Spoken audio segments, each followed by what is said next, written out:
کرنا چاہتا ہے اور تنہا چل پڑتا ہے تو کوئی پہلے چوراہے پہ گرتا ہے، کوئی دوسرے، کوئی تیسرے، کوئی چوتھے، کوئی پانچویں، کوئی چھٹے، گرتا چلا جاتا ہے۔ اب اس کو اٹھائے گا کون؟ اللہ والے اٹھاتے ہیں۔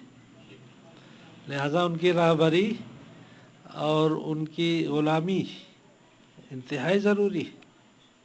اپنا شیخ، اپنا مشیر، اپنا رہبر بنانا چاہیے، ورنہ تو ہر جگہ گرتے چلے جائیں گے۔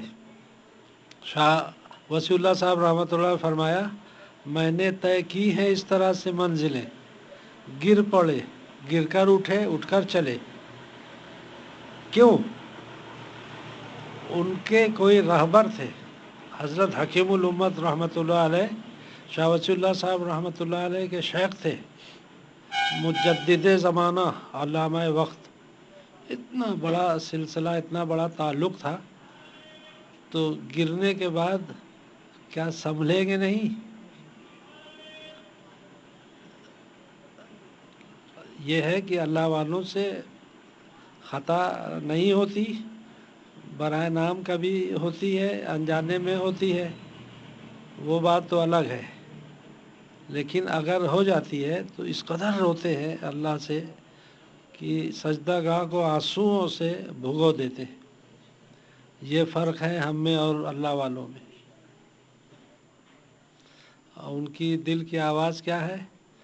ہم ان کے سوا، یعنی اللہ، ہم ان کے سوا کس پر فدا ہوں یہ بتا دے، لا مجھ کو دکھا ان کی طرح کوئی اگر ہے، نہیں ہوں کسی کا تو کیوں ہوں کسی کا، انہی کا ہوا جا رہا۔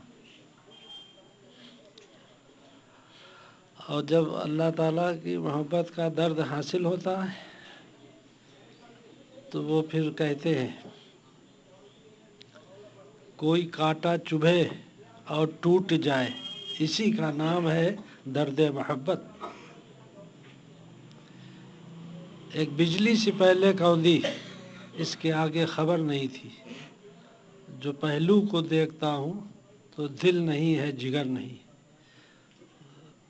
اللہ کی عظمتوں کے سامنے اپنی ہستی کو بھلا دیتے ہیں اللہ والے لوگ، بھلے ان کو حضرت حضرت اور شاہ صاحب کہتے رہیں، مگر وہ اپنے کو کچھ نہیں سمجھتے، کیونکہ اللہ کی معرفت ان کو حاصل ہے، اللہ کو انہوں نے پہچان لیا، تو اللہ تعالیٰ کی عظمتوں کے سامنے اپنے کو انتہائی کمتر سمجھتے ہیں، ناچیز سمجھتے ہیں۔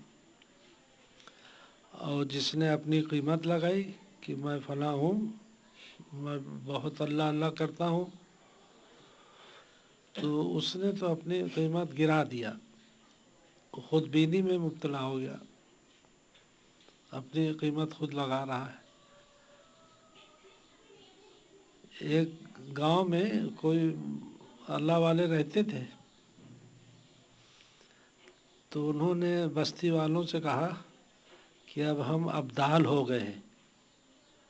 تو حضرت حکیم الامت رحمۃ اللہ علیہ نے جب سنا تو فرمایا کہ ہاں، پہلے تو وہ ابدال تھے، لیکن اس جملے کے بعد وہ اب دال ہو گئے، دال ہو گئے، اب وہ گوشت اور قورمہ نہیں رہ گئے۔ یہ ہوتا ہے۔